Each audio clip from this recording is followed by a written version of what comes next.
Board Member Anderson?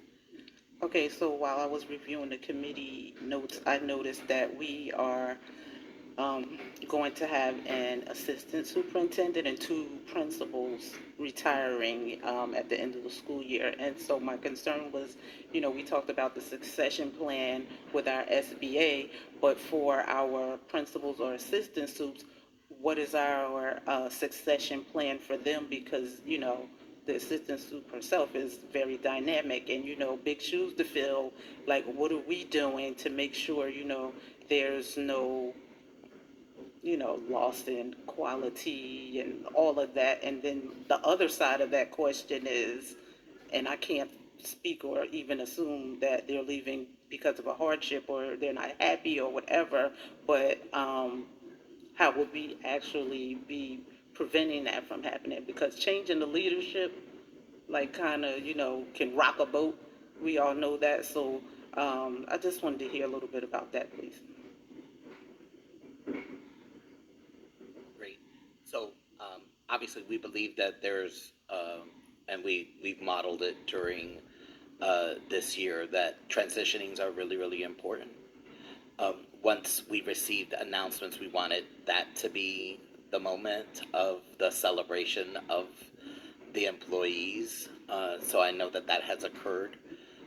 We have posted for the principal positions. People have applied. Many people have applied. They've already begun the interview process, so this is how it works. Interested candidates apply.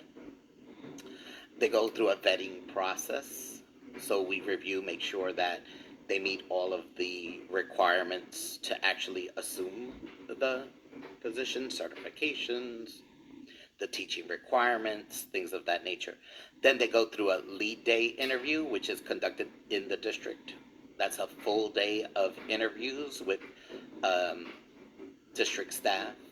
Uh, then what will happen as we get into the latter part of June, committees at each of the schools, the SLCs, will be activated for the purpose of interviewing candidates for the principalship, or in this case, the assistant superintendent uh, position. Depending on the time period where we are, that either occurs at the end of June and into July.